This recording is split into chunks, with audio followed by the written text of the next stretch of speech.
We're talking to John Matthews from Garden Cities. Welcome, John. What does Garden Cities do? Can you tell us some more about your organization? Yeah, thank you very much for the opportunity. Garden Cities is a property developer. We've been around for exactly 100 years, as you can see. Wow. We're very proud of our heritage in Cape Town. Yes. We have developed 14 suburbs within the Western Cape, mostly within Cape Town. Greenville, right next to Fisantekraal, where we are at the moment, is one of our flagship developments that we're looking at. We firmly believe that as property developers, one should be responsible and should be engaging with the communities, because that's what we've done in the last 100 years. Wow. Every development that we've built, we include the community and we provide all the facilities rather than just a place where people sleep. It's live, work and play all at the same time. And we need to engage the youth. That's the most important part of our future. So from a Garden Cities perspective, we are very, very excited to be here as a property developer, but because we're also a non-profit company and your group as an NGO, we feel that it would be an ideal opportunity to join hands and to provide services which is much needed in this community where it has been sorely lacking for many, many years. Absolutely amazing. Now this ground looks like this now, but soon it will be a wonderful center and it's going to impact the community. Are you guys excited about that? And what do you think about that? We're absolutely excited because part of the challenge that we've had within our communities within the Western Cape is that there are no facilities. Sure. You cannot build houses without having to build schools, clinics. After school facilities is the most important to keep the young people off the streets. And that's one of the partnerships that we really, really cherish. And we would like to partner with you, not just on the ground. The ground is but one thing. Our board resolved at the recent board meeting to sell this property as if it's a community property. Therefore, the price that we sold it at was at significantly lower than market value because we believe that this facility would benefit the entire community and particularly the youth. The youth is probably the most important aspect of our population that has been neglected for many, many years.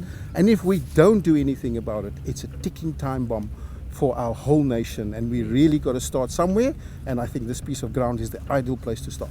We're talking to some movers and shakers in the community, Thembi and Auntie Elizabeth. Auntie Elizabeth, what is it that you do here in the community? I'm an ECD center teacher, a principal.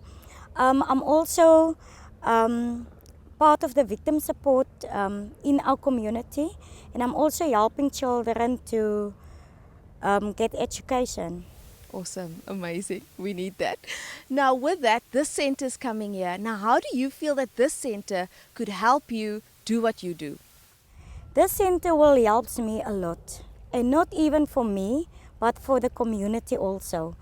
God put Jill and Michael on in the right place. This is our place and this is our community. This is what we want. We are praying for this for a very, very long time. And I'm so glad that God answered our prayers. Now currently you are running from your home, and with a center like this, does it mean that you can come and use the classrooms and start running from the center? Yes, it will help me a lot because now I can have my home for myself and for my children. So yeah, I'm actually very excited. Yeah. Thembi, can you tell us a little bit more about what you do? Basically, I'm the project manager for this affordable housing, which is Greenville. We are focusing on the low-cost housing. So a house only doesn't serve the community. Hence, I see projects like these as growth to the community. The communities are like very close to my heart. So basically, my job is just to make sure that everyone who deserves a house gets it, and also make sure that they get all the amenities that they need, the schools, the community halls, the churches. So when they first came to me, I mean, for me in my mind, I didn't even have a doubt. I knew, because even at the office, they know me very well. When it comes to Greenville, it's close to my heart. Greenville is just an extension of Fisantekraal, for those that might get confused. But I manage the Greenville, which is a new development. So for me at the office, when I talk about projects that benefit the community, I don't see that they are board members. They know me very well. I'm very straight, and I know this is going to benefit the community, and I stand for what I need and what I see. For the past 6 years, this community has like touched my heart. It's very close to my heart, and I know their needs. Hence, when they came to me, I was like, wow, this is what we need. Yeah.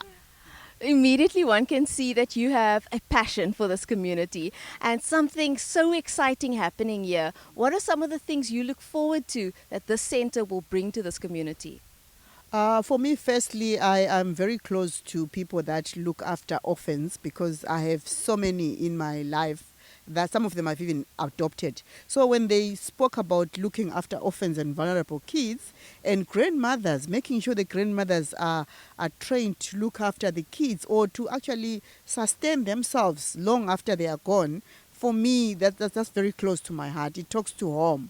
So that's the one thing that excites me, that these kids are finally going to get something that's going to look after them. Because at the moment, just building houses and letting them move in, if the mother or father passes away, no one is there to look after them. They are just child-headed homes, and they're not going to live the best life. You can only be excited after speaking to ladies that are making a difference and in anticipation of what the center will do in this community.